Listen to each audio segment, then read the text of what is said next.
आज की जो ख़बरें हैं उसमें दो तरह की हैं। एक तो आईएमएफ के साथ जो स्टैंड बाई एग्रीमेंट हुआ है उसके बाद जिस तरीके से हुकूमत ने शोर मचाया, धमालें, लुडियाँ, बल्कि हमने एक वज़ीर को तो देखा नहर में छलांग लगा रहा है, डुबकियाँ भी लगा रहे हैं, बड़ी खुशी का इजहार कर रहे हैं।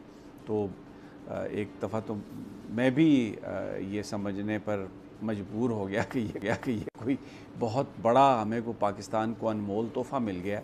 23 दफ़ा प्रोग्राम आईएमएफ का पाकिस्तान में आ चुका है, कभी मुकम्मल नहीं हुआ, ये भी मुकम्मल नहीं हुआ।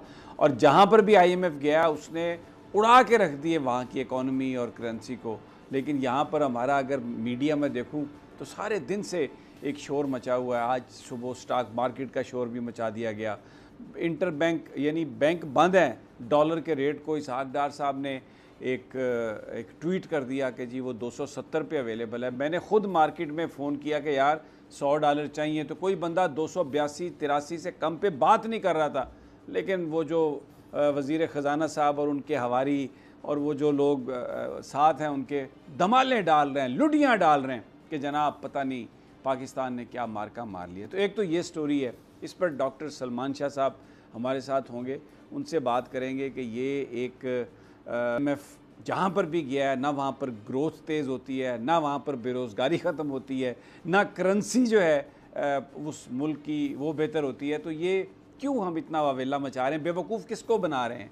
और स्टॉक मार्केट के ऊपर जाने से नीचे जाने से मेरा और आपका किसी गरीब आदमी का क्या फ़ायदा? वो जो सट्टेबाज वहाँ पे बैठे हैं जिनको फ़ोन कर कर के इसहाक डार साहब ने कहा कि इतने शेयर्स खरीद लो, इतने पॉइंट ऊपर चली जाएगी, इतने नीचे आ जाएगी, उसका आप क्या और मेरे से क्या ताल्लुक़? क्या किसी गरीब के बच्चे को नौकरी मिलेगी इससे?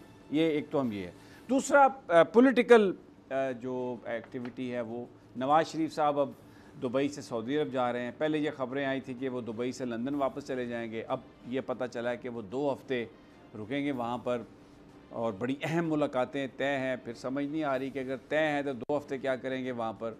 लेकिन हो सकता है कोई तरला प्रोग्राम हो, कोई नया तरला प्रोग्राम हो, क्योंकि जो पीपल्स पार्टी के ज़राए और बहुत सारे दूसरे ज़राए ये बताते हैं कि दुबई में कोई किसी तरह की चीज़ें तय नहीं हो सकी। और इलेक्शन कब होना है, केयर टेकर्स कौन होंगे, क्या सीट एडजस्टमेंट होनी है या नहीं, ये चीज़ें जो हैं अभी तक तय नहीं हुई।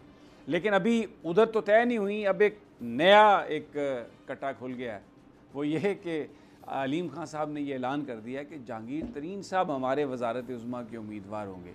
तो ये जो पीटीआई से लोग जो आ रहे थे और जहांगीर तरीन साहब के साथ जो मिले आके, अलीम खान साहब के साथ मिले आके, और अब ख़बरें फीड की गई हैं मुस्लिम लीगी ज़राए की तरफ से कि कोई 35-40 और लोग इनके साथ मिलने वाले हैं। तो वो जो एक प्रेशर ग्रुप तो अब ये नहीं रहा। तो अब तो ये नवाज़ शरीफ साहब और आसफ़ अली ज़रदारी साहब के सामने एक सीरियस एक मामला आ गया है कि जनाब जहांगीर तरीन साहब और अलीम खान साहब, ये तो आपको पता है दोनों खान साहब की एटीएम के तौर पर मशहूर थी। पैसे की कोई कमी नहीं है, जहाज़ भी अपने हैं, भर भर के मेंबर भी ला सकते हैं। तो ये एक बड़ा अजीब मामला हो गया सियासी तौर पर कि एक नून लीग और पीपल्स पार्टी के लिए एक नई चीज़ जो है वो इससे खुल जाएगी। तीसरी एक पॉलिटिकल जो अहम जो डेवलपमेंट लाहौर में हो रही है वो ये कि वो चौधरी शुजात हुसैन साहब की मुलाकातें जो हैं परवेज़ इलाही साहब से, वो नाकाम अभी तक साबित हुई हैं। परवेज़ इलाही साहब किसी तरह से भी पीछे हटने के लिए तैयार नहीं है। वो कहते हैं मैं जहाँ पर खड़ा हूँ, मैं पीटीआई के साथ हूँ, मैं पीटीआई के साथ रहूँगा। ये पहला मौका है कि चौधरी शुजात साहब की जो गुफ्तगू है वो परवेज़ इलाही साहब की समझ में नहीं आ रही। वैसे तो अमूमी तौर पर ये कहा जाता है कि बहुत सारे जो लोग हैं जिन्होंने कोई 40-50 दफ़ा चौधरी शुजात साहब के घर खाना खाया हुआ है, उनको चौधरी साहब की ज़बान बहुत अच्छी तरह आती है, समझ में आ जाती है कि चौधरी साहब क्या कह रहे हैं। लेकिन परवेज़ इलाही साहब की समझ में ये बात अभी तक जो चौधरी शुजात जो अपने बेटे चौधरी शाफ़े के साथ जाके उन्हें कह रहे हैं, परवेज़ इलाही साहब ने उसको ना सुना है ना उसको माना है, और वो वहीं पर खड़े हैं। और बताया ये जाता है कि इसमें चौधरी परवेज़ इलाही ये फ़ैसला कर चुके हैं कि मोनस इलाही साहब करेंगे फ़ैसला।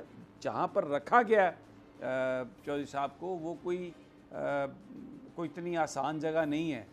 बड़ी मुश्किलें, बड़ी सौबतें, और वो 78 ईयर्स हैं बाय उनका वो उनको स्टंट भी पड़े हुए हैं और भी उनको बहुत सारी बीमारियां हैं, ब्लड प्रेशर, कमज़ोर भी हैं, लेकिन वो जो पीडीएम की हुकूमत जो उन्हें ताकत के ज़रिए हटाना चाहती है वो उससे हटने के लिए तैयार नहीं है। लेकिन बहरहाल पीटीआई के बहुत सारे लोग जिन्होंने बड़ी मौज उड़ाई 3, साढ़े 3, 4 साल, तो वो अचानक ही उनको अपनी क़यादत के बारे में बहुत कुछ नज़र आने लग गया और वो तो चंद घंटे बर्दाश्त नहीं कर सके और भाग के चले गए। लेकिन 1 महीने से ज़्यादा हो चुका है चौधरी परवेज़ इलाही साहब जेल में हैं और वो बिल्कुल किसी तरह का भी जो दबाव है उसको लेने के लिए तैयार नहीं है। उनकी क्या सूरत हाल है, क्या बातें हैं, जेल में कैसे रखा गया, तजम्मुल हम नुमाइंदे हमारे साथ हैं लाहौर से टेलीफोन लाइन पर। पहले इनसे बात कर लेते हैं, फिर